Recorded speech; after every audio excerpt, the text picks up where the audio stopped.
5500 سال پیش هنوز زمانی که بعضی خلقیت ها همچون ملت شناخته نشده بودند، در این سرزمین فرهنگ، صنعت، هنر و تمدن بوده است.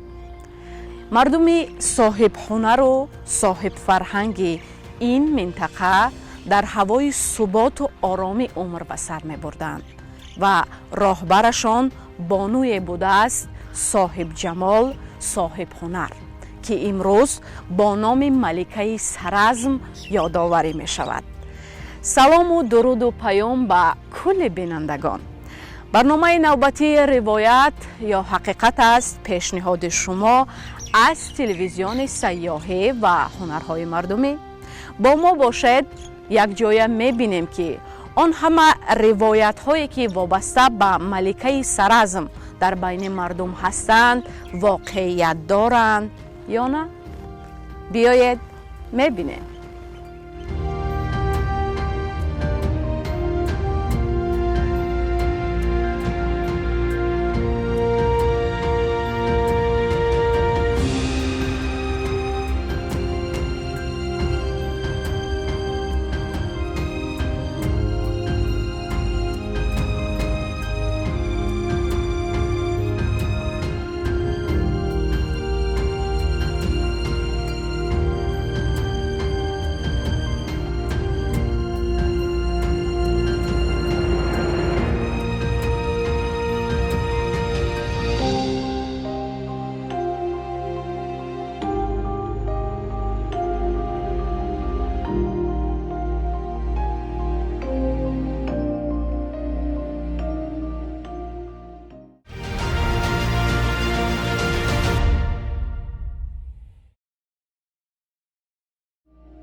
میگویند زمان در یکی از کشورهای امروزه آسیای میانه آیین مهر پروریده می شده است. انسانها با طبقه های گوناگون هنرمندی جدا گردیده و در هوای اتفاقی و هنرآموزی عمر به سر می بردند و در این سرزمین نخستین مهندسان و هنرمندان و کشاورزانی که راه ذخیره دور و دراز غله‌دانگی و کارکرد معدن‌های کوهی را به راه مانده بودند زندگی می‌کردند.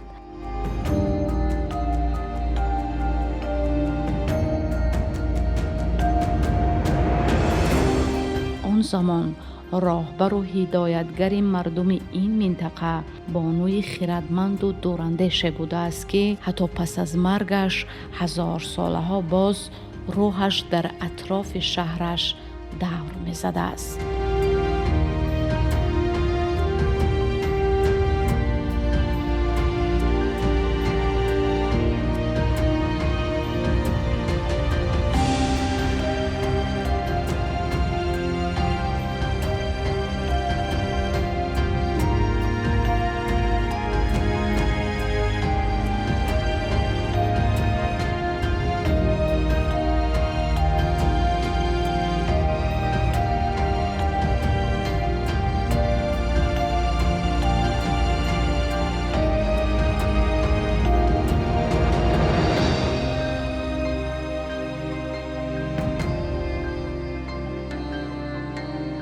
پیدا کردن و کشف شهر از قصه های مردمی آرزوی 100 ساله باستانشناسان بوده است که سرچشمه کشفش از بازیافت کوههای موغ ناحیه عینی از سال 1932 آغاز گردیده است. هر یک یادگاری باستانشناسی پیدا کرده می شود به شرافت کسی. سالهای سیوم قرن گذشته جور علی از دهه عینی از کوه موغ یک سبد بازیافت‌های رو پیدا میکند و خوشبختانه رئیس کمیجرایی آن وقته ناحیه عینی پولادی بودند. پولادی که خود آدمی فرهنگ دوست بودند، اون حجت ها رو میگیرند، کسی آن رو خوانده نمیتواند و این حجت ها رو با دوشنبه میبرند به اکادمی علم های جمهوری تاجیکستان آن وقته و این حجت ها رو در آنجا هم کسی خوانده نمیتواند. این حجت ها با تشکیلی استاد اکادمیک باباجان غفوروف به شهر پتربورگ پسنده می شود. در آنجا متخصصان ساحه شرقشناسی کرچکوفسکی، باگالیوبوف، لیفشیتز و خشابشون میخوانند و فریمن بعد خواندن بازیافت‌های همون قلعه کوه مرغ ناحیه عینی در دهلیز کارش به رقص می‌دراید از شادیه. بعد همه در حیرت میشوند، میگویند که چرا این فریمن برادر ما این روز در رقص و شوخی است. در حیرت میشوند و میگویند که میگویند من یگان رقص و بازی ندارم، من عشق اساسی خیش را پیدا کردم که بار اول از حدود سوخت حجت‌های سوختی را پیدا کردند. انا این حضرت شیخی فریمن سالهای 32 سالهای وزنین بود، مبلغ پیدا کردند. در گروهی چند کارشناسان به واسطه راه‌های وزنین گذر به قلعه مرغ رفتند و قلعه مرغی که امروز در ناحیه عینی قرار دارد و روبروی آب تاغمه در بلندی بسیار دستنارس است، آنجا حفلات گذراندند. یک 8-10 حجره‌های کاوش‌های باستانشناسی گذراندند و با بسیار چیزهای دیگر پیدا کردند و خطهای عربی، سوختی و خوشبختانه در آنجا کلمه پنجه بود در همون دستخواه. و سال 1946 با راهبری استاد باستانشناس شرقشناس مشهور شوروی یاکوبوفسکی، اولگا سمیرنووا و دیگرها با واسطه عرابه و از قلعه از دوشنبه تا پنجکین سفر کردند و آمده نهایت کار همون کلمه پنجکند با آمدن. من که این روز ما دیده میکنیم شهر پنجکند قدیمه کاوش آغاز یافت از سال 46 تا امروز دوام دارد.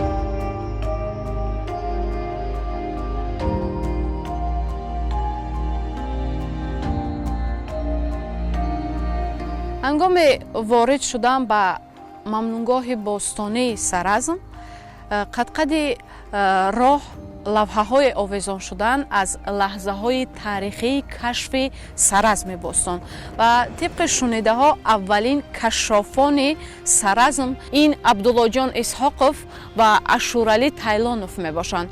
یعنی که در مدت 10 سال اشورعلی تایلانوف یکی از ساکنان همین منطقه آن بازیافت‌هایی که در نتیجه کارهای کشاورزی جمع نموده بود با باستانشناس عبدالله جان اسحاقوف پیشنهاد می نماید و اولین کشفیاتی که یعنی که رازکشای این منطقه باستانی و تاریخی بود این تبر یافته اشورعلی تایلانوف بود. محض توسط امین تبر برنجی کارهای علمی و تحقیقاتی در حدود سرازم از سال 1976 آغاز شدند.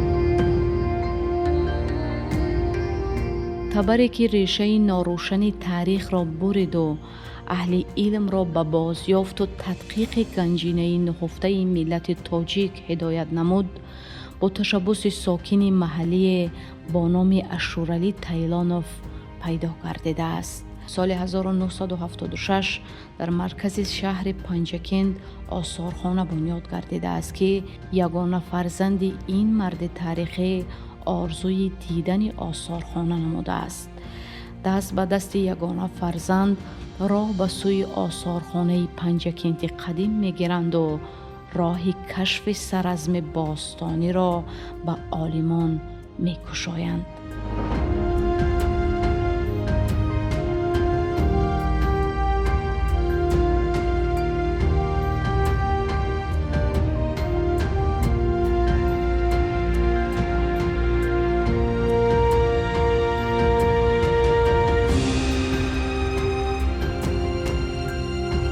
یادگاری سرزم دوره مدنیت کشاورزی، هنرمندی و شهرسازی تاجیکان است. نخست پیدایش این یادگاری از پیدا کردن یک تبری که از طرف یک نفر شهروندی دهه اوازلی اشرلی تایلونوف که وی در رفتی بنیاد کردن بنای استقامتی پیدا میکند آغاز گردیده است و این تبر که از طرف نخست محقق سرزم محترم عبدالله جان اسحاقوف مقرر کرده شد و همه ساله حفریات در این یادگاری گذرانده می شود. پیدا کردن تبر برای بوستانشناسان یک کشفیات بسیار هم بلند بود، زیرا این تبر ابتدا شد با آموزش سرزم. یک روز دوگانم تعریف کردن که من پدرم مزه بردن و من مزه تماشا کردم. دوگانه جان اپیم کتی رفتیم، همه عجایب حیوان پرنده ها بوده است، خود زندگی بارین تیم رفته بین گفته تعریف کردن. جنجال کر آمدم که پدرم بیو من برید پدر جان همه خیلی بوده است یک تماشا کنم. گفتم من یک فرزند بودم، یک فرزندشان بودم. های 3 روز 4 روز گذشت و پدرم من بردن. همون وقت من 7 ساله بودم. 7 ساله بودم که بردن اون کرد. من چشمم همون حیوان پرنده ها به نگاه میکردم و پدرم نگه همون جا چنده موندگی سنگ و هر خیل نمود چیزی تاریخ ها بود، سفال ها، هر خیل نمود چیزا بود نگاه میکردن و آخر همون مزه بشتگی بلیت فرش بودم. این زنک بودن دیه. همون کس پرسیدن که این چیزا از کجا آوردی تا گفته پرسیدن. بعد اون کس گفتن که پنجکند قدیم بعد تحقیقات شده، اونجا عالمان همه کار کردن. گفته تعریف کردن همونجا آورده ماندگی گفتن. بعد پدرم همون کس تعریف کردن که کلاناتان کیو من بره کنیتان و منم همه خیلی چیز 7 سال بازا جمع کردم. بعد اون زنک اسحاقوف رحمتی روبرو کردن. پدرم که اسحاقوف شناس شدن. بعد اسحاقوف پدرم که همون وقت یک باره آمدن. پدرم که آمدن بودگی چیزای دیدن که درن همنا به تبر برآمد. تبر دیدن و اون کس بودن خرسان شدن کفت پدرم و همه خیلی دستشان که آفرین بابا گفتن تعریف کردن. همون بیگاه عبدالله جان اسحاقوف به سرزم میرن به خانه اشرلی که میسفید همون تبر رو نشان که من بینم خیلی چقدر تبر بود است که شما گفتید که من خیلی تبر دارم. بعد میسفید تبر رو نشان میدید و سال 76 اولین مراتب استاد اسحاقی که تا بازیافت سرزم با کارهای علمی باستانشناسی اهالی دهنشین سوق مشغول بودند به سرزم می آیند. یکم بار سال 76 تیر ما خندق سنجشی میکشایند و معلوم می شود که سرزم باستانی این تاریخی بیش از 5000 سال تا 6000 سال دارد.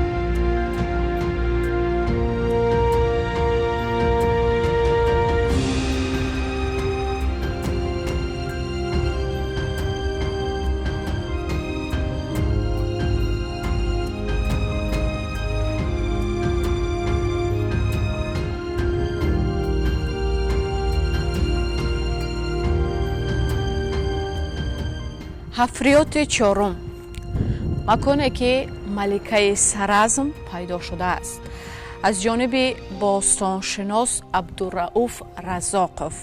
маликаи саразм дар ҳамин макон бо ҳама ҷоҳу ҷалолаш ки дар ҳудудаш 2 маити дигар хоб будааст пайдо шудааст ва бояд гуфт ки кашфи маликаи саразм барҷастатарин ҳафриёт ва барҷастатарин кашфи соҳаи бостоншиносӣ дар асри 20 будааст ки тамоми бостоншиносони рӯи ҷаҳонро ба худ ҷалб намудааст.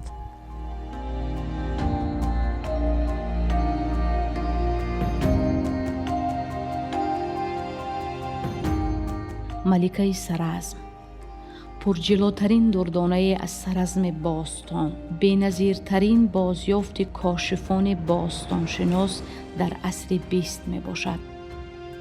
қабри маликаи саразм пас аз 8 соли ҳафриётҳои бостоншиносон дар ҳафриёти чорум соли 1984 пайдо гардидааст.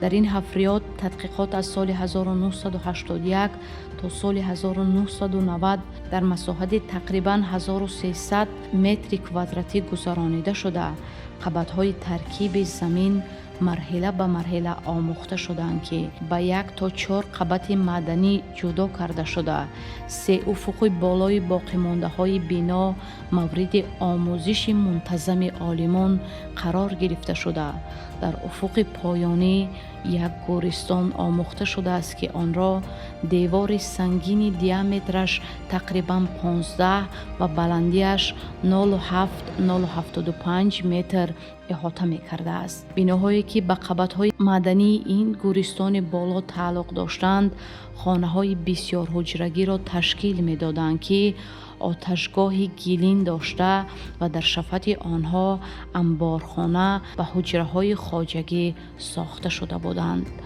осори ба даст омадаи қабри маликаи саразм бозгӯйкунандаи тамаддуну фарҳанги волои ҳунармандӣ ва анъанаи волои маросимҳои миллии тоҷикон мебошад.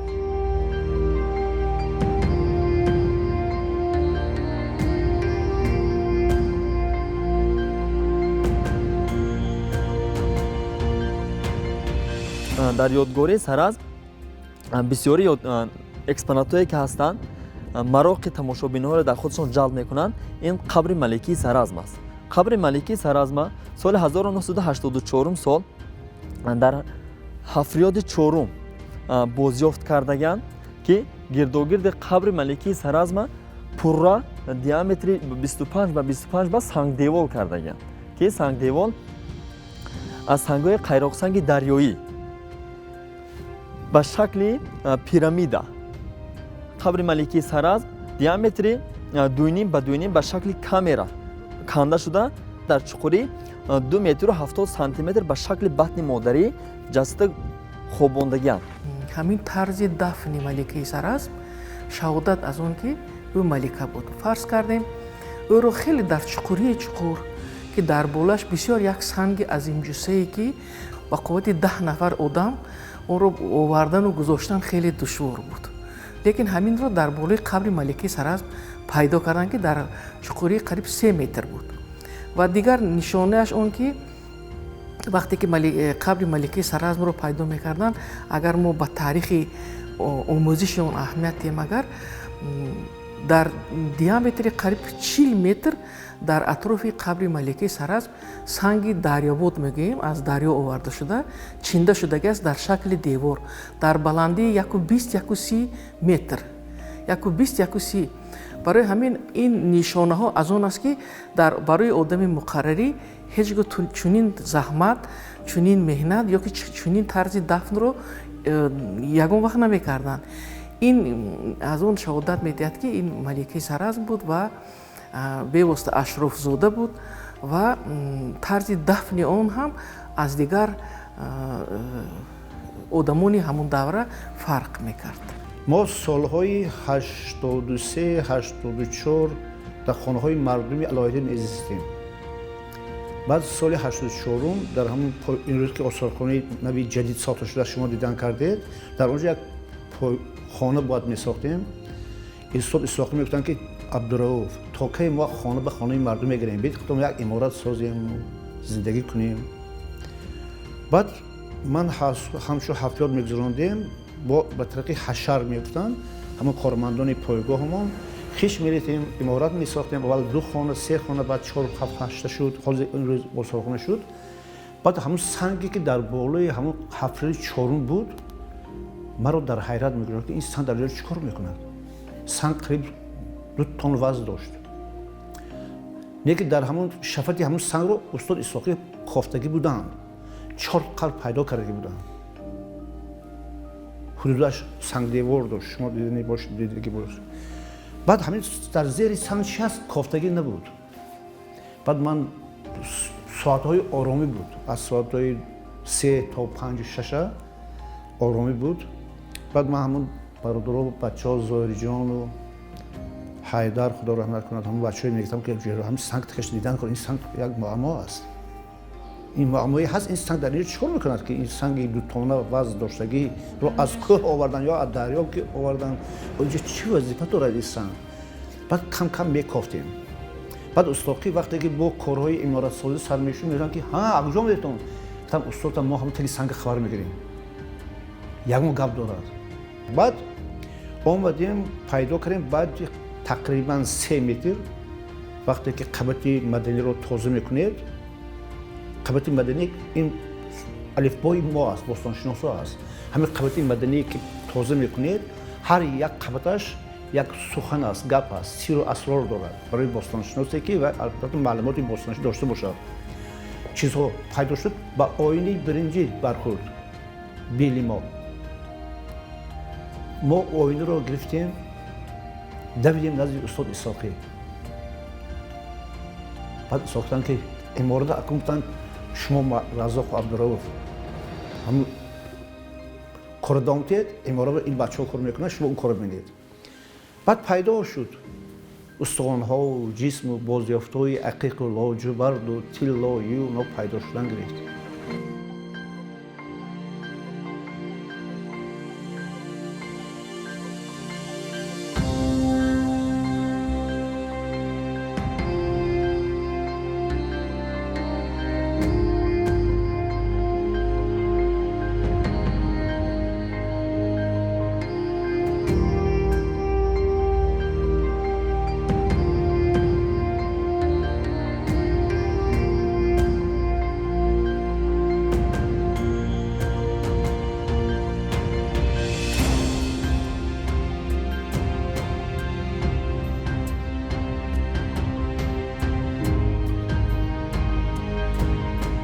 ملکی سرز یک راهبری گروه قبیله های سرز بود، راهبر بود.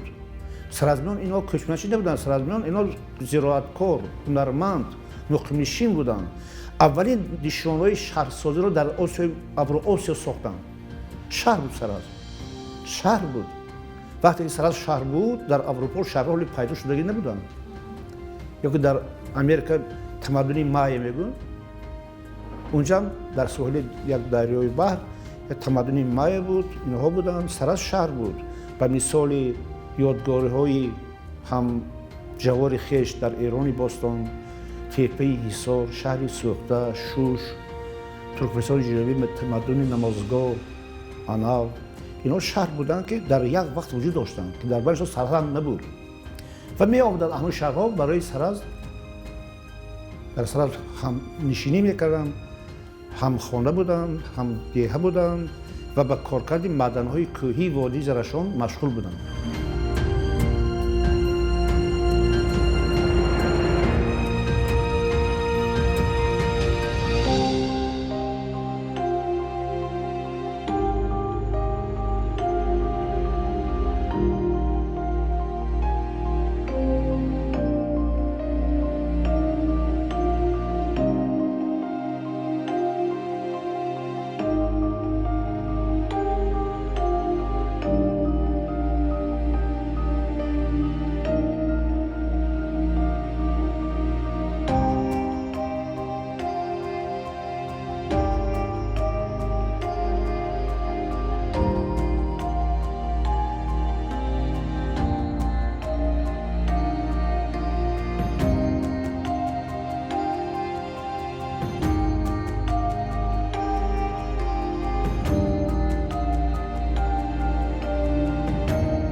дар осторхонаи мамнунгоҳи бостонии Саразм утоқе махсусе бо номи Маликаи Саразм номгузорӣ шудааст.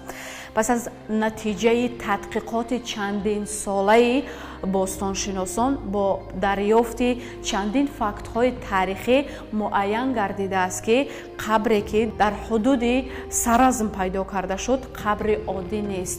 яъне бо пайдо намудани чандин ҷавоҳиротҳои қиматбаҳо даруни қабр аз зумраи сангҳои қиматбаҳои фирӯзаву лоҷвард ва 49 донаи марҷони тиллоӣ дар шона ва гирдогирди мӯйҳои ҷасади хуфташуда ва махсусан факти дигари таърихие ки асосан дар шакли маъсумона ва даст болои пой танҳо шахсоне гӯронида мешуданд дар замонҳои қадим ки дар курсии роҳбарӣ буданд ва ин фактҳои таърихӣ яъне ки далолат ба он бурданд ки дар ин ҳудуд роҳбар зан ва махсус амин Маликаи Саразм будааст.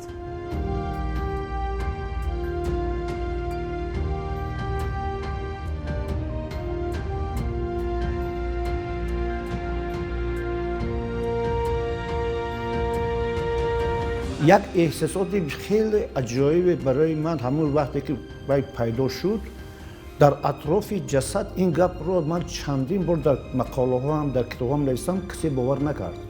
ман худам шоҳиди ҳастам ки як шамоле бархест шамоли чӣ мегӯям гирдбод дар атрофи ҷасад хест. ман фикрам ки рӯҳ ҷовид аст. инчро ман ба чашмони хеш дидам, худам онҷо будам. дар моҳи августи тобистон ин шамол аҷо пайдо шуд. барои ҳамин рӯҳ ҷовид будагиашро ман ҳамҷо худам ҳис кардам ки ҳамин бонуро ки бай кардем пайдо кардем, ҳамин шамоли гирдбод дар атроф мо чахс рафт. гирдбод буд ки атрофи мою Маликаи Саразм як пайдо шуду ба фазо рафт. куҷо рафт? ман дар ҳайрат мондам ки ин гирдбод дар ин паси августи тобистон аз куҷо пайдо шуд? пас хай акунин чизе ки ман намедонам хел хулосабардорӣ кунем. ба фикрам рӯҳи инсон ҷовидона аст. барои ҳамин дар зиндагии хеш фақат инсонгароӣ кунед, некӣ кунед.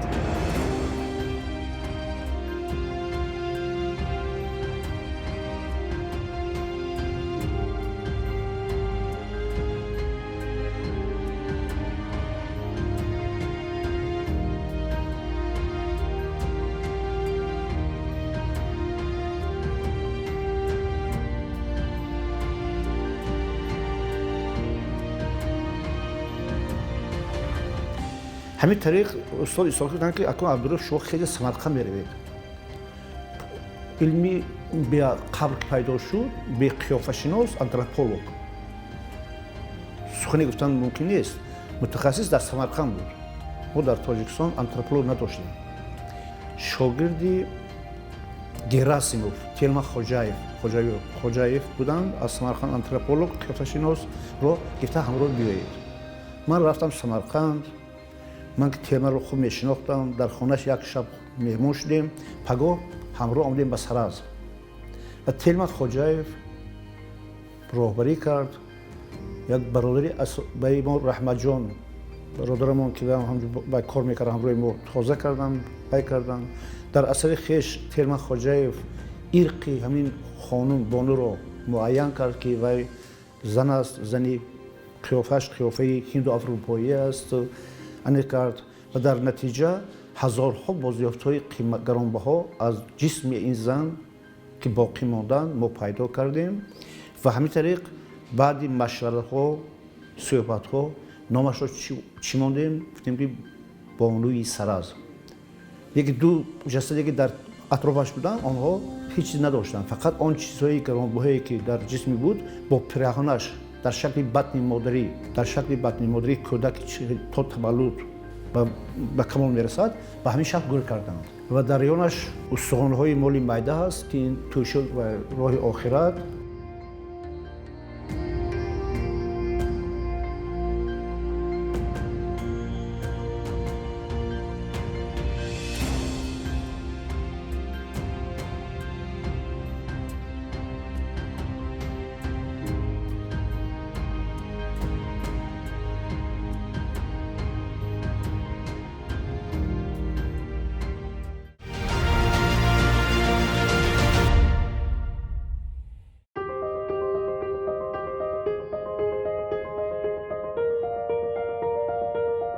замони соҳибистиқлолӣ, марҳилаи созандагиву худшиносии миллӣ, марҳилае ки миллати тоҷик тавонист таърихи ниёгони хишро ба ҳадди шоиставу арзанда ба ҷаҳониён муаррифӣ намояд.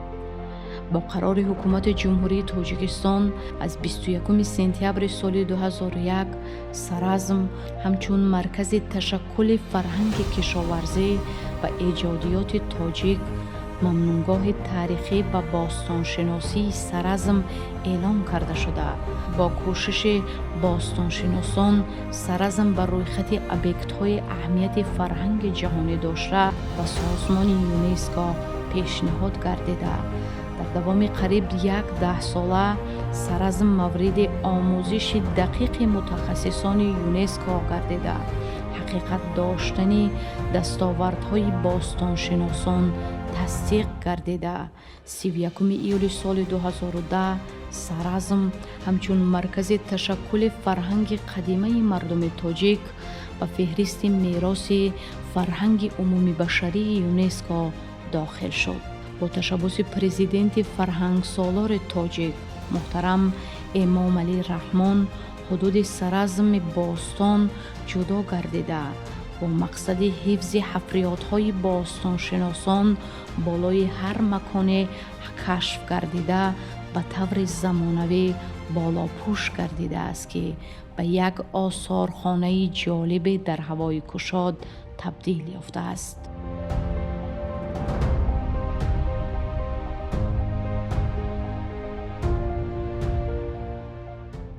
ҳамин ташрифи ҷаноби оли пешвои муаззини миллат ба сараз соли 2003 тақдири саразро ҳал кард.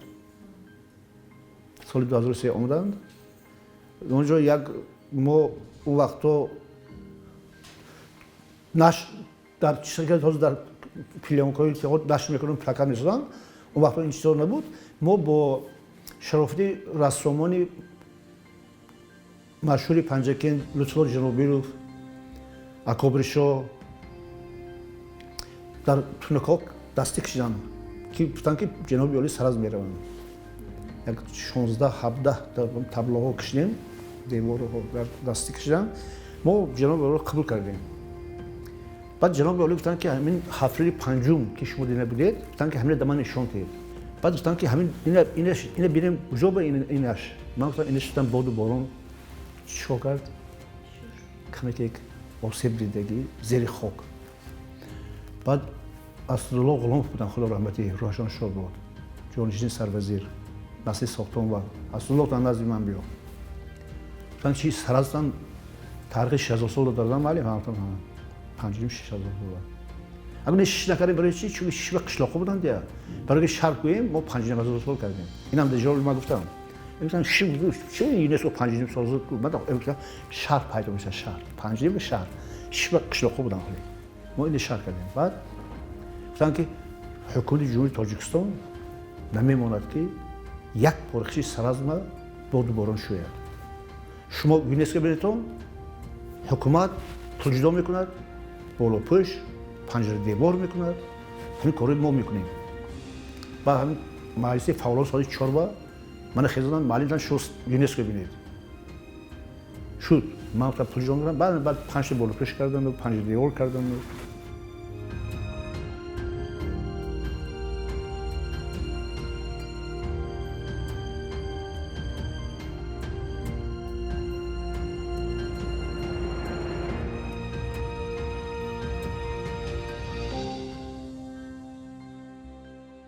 бо шарофати истиқлоли давлатӣ дар ҳудуди мамнунгоҳи саразми бостонӣ осторхонаи зебову замонавие ки ҳикматҳои нодири ёфташудаи саразм гирдоварда шуданд ба маърази тамошо гузошта шуда дар ҳудуди мамнунгоҳ аз рӯи шакли шаҳрсозии саразмиёни қадим хонаҳои қадима бунёд гардиданд ки ҷолибу диданӣ ҳастанд.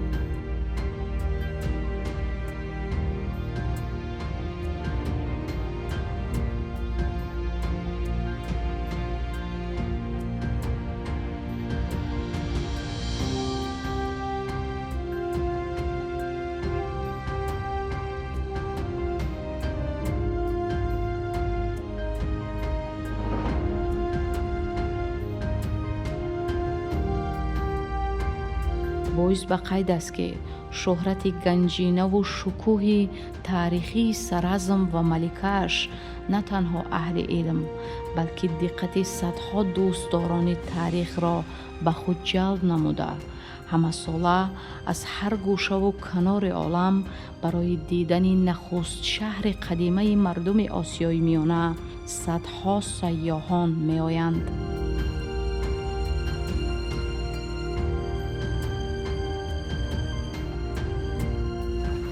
Приехав в Таджикистан, мы даже не ожидали увидеть такую красоту и такое гостеприимство людей. Люди просто потрясающие. Нам настолько нравится атмосфера в этой стране, что хочется вернуться сюда. Вот Саразм, мы только пришли и понимаем, что это настолько древнее и исторически ценное место, что, конечно, дух захватывает от такой мощи, и действительно потрясающая история данной страны поражает и, наверное, впечатляет, что очень хочется сюда вернуться. Здравствуйте, меня зовут Анастасия, я из России. Посещаем уже не первые ваши раскопы, были в музеях. Очень понравилось, очень интересная история, прекрасная природа и очень гостеприимные, конечно, люди. Люди прям вот нет слов. Что по поводу раскопа, мне кажется, вот этот раскоп, в нем плюс в чем? В том, что в нем практически нет новодела, то есть подняты только нижние стены. Что хочется добавить? Очень качественно законсервировано. Хочется интерактивного восприятия. То есть хочется, чтобы были либо какие-то 3D-очки и компьютерные версии, прям можно поэтапно, как вот это строилось, чтобы можно было встать, покрутиться и посмотреть. Вот потрогал историю, а вот у тебя так, как это было и так, как это может быть. Нам очень понравилась культура в Таджикистане, нам понравилось, что вы сохраняете свои этнические корни, нам понравилась ваша одежда. Почти все женщины ходят в национальных костюмах, для нас это непривычно. Нам очень понравилось, насколько радушны люди, все везде тебя с улыбкой принимают, готовы помочь, очень радушно. Нам очень понравилось, лично мне, у вас очень богатая история, которая насчитывает еще до нашей эры, 5000 лет до нашей эры. Что вы ее сохраняете? Что вы ее сохраняете, сейчас проходят раскопки, ее заново все узнается, все начинает цениться это заново, наконец-то, изучается. Нам показали, вот сейчас мы находимся в Саразме, мы уже были в нескольких музеях, в Душанбе были, да, потом мы были в Пиджикенте в музее, нам показали клад, который был найден на территории Саразма, принцессу Саразма. Нас, конечно, впечатлило, насколько тонко сделаны ее украшения, насколько детально это все продумано. Для нас это вот такая вот ценность, которую ради этого мы приехали это увидеть, этим пропитаться. Мы сейчас читаем, думаем, какие были люди.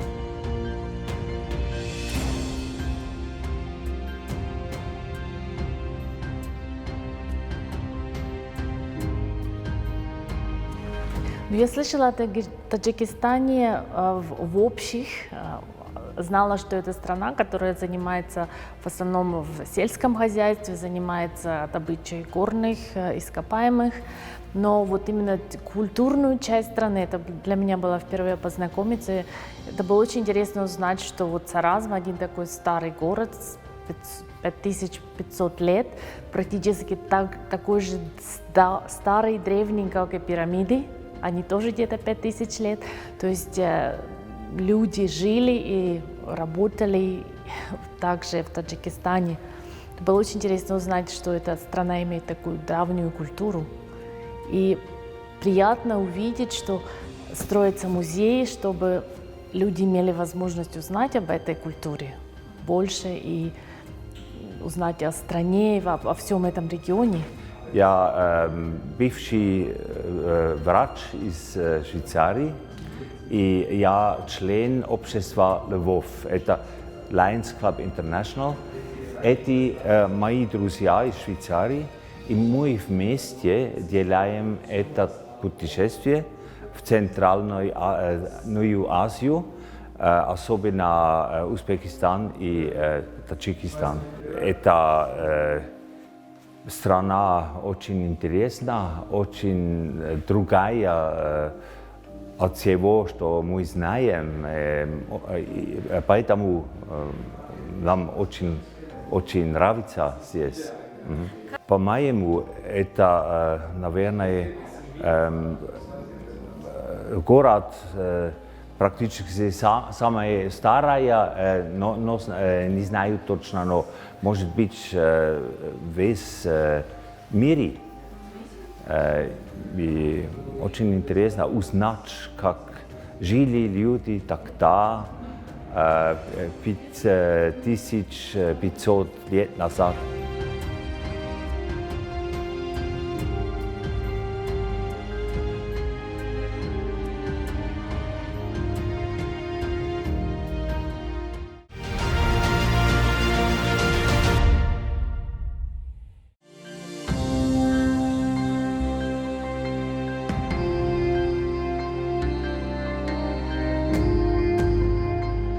марҳилае ҳаст ки ҳақиқатҳо ривоят мешаванд, аммо шахсиятҳое ҳастанд ки дар раҳи ҷустуҷӯи ҳақиқати ривоятҳо талош меварзанд ва саҳми хешро дар равшаннамоии саҳфаҳои норошани таърих мегузоранд.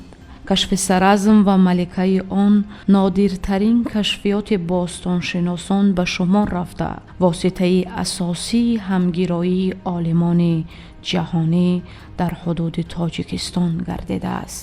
оғоз аз соли 1976 дар ҳудуди Саразм ковишҳо оғоз гардида муайян шудааст ки ҳудуди шаҳри қадимаи Саразм зиёда аз 100 гектарро дар бар мегирифт.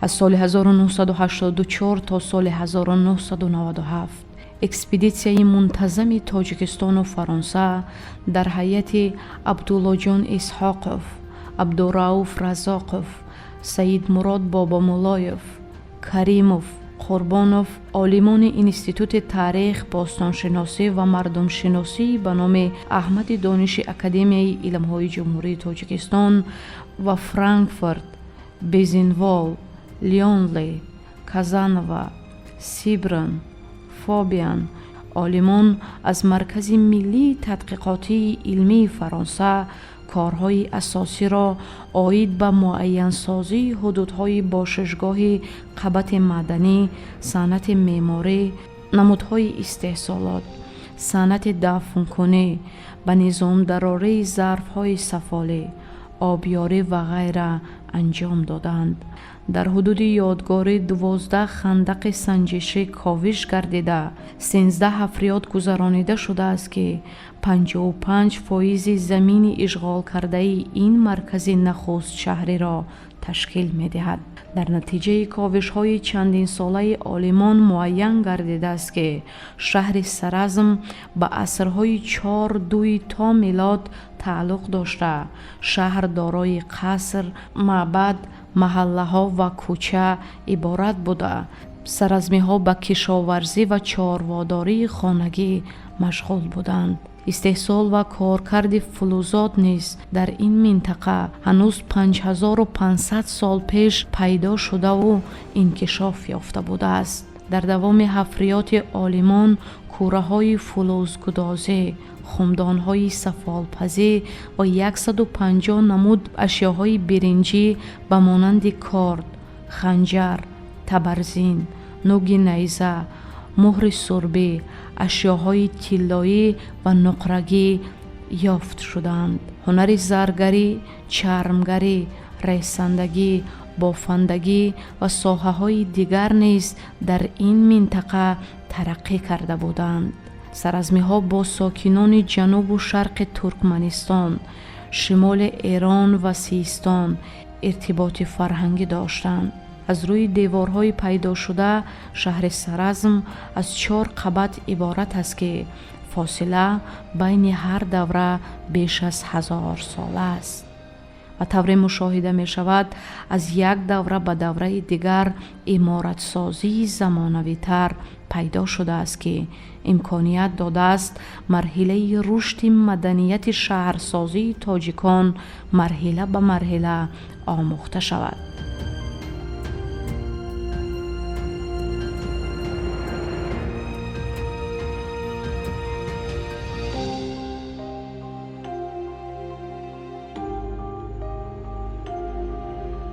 وابسته به روایت‌های ملکه سرازم عالمان بر آن نظرند که قسمت زیادی روایت‌ها اساس دارند. ملکه سرازم نام گرفتن جسدی که در حدود سرازم پیدا گردیده است معنای چقور داشته از آن سرچشمه می‌گیرد که شکل به خاک سپاریدن آن به اشراف زادگان خاص است، یعنی در شکل بطن مادری گرانیده شده در نزدش تمام شکوه و شهامتی که به یک ملکه خاص است گرانیده شدند. درون قبر ملکه سرازم عالمان 49 مهره طلایی و بیش از 4.5 کیلو سنگ‌های لاجورد، عقیق، اینچنین هیکلچه گلی و آینه برنجی را پیدا نمودند که از اشراف بودن این بانو دلالت می‌دهد. از روی کاسه‌خانه سر و استخوان‌های پیدا گردیده معین شده است که او 30 تا 34 سال داشته یک فرزند به دنیا آورده است. از فرزند ملکه سرازم تا حال یگان آثار پیدا نگردیده است.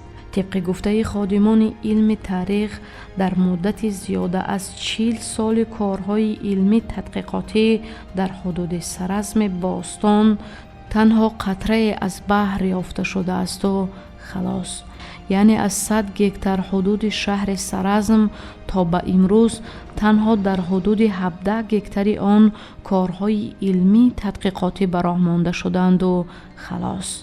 از معنای واژه سرازم که از ریشه کهن‌ترین زبان سوخته گرفته شده معنای سر زمین یا خود آغاز زمین را دارد، می توان گفت که سرازم این آغاز تمدن سازی ملت سربلند و کهن بنیاد تاجیک می باشد. سرازم خزینه طلایی تاریخ ملت است.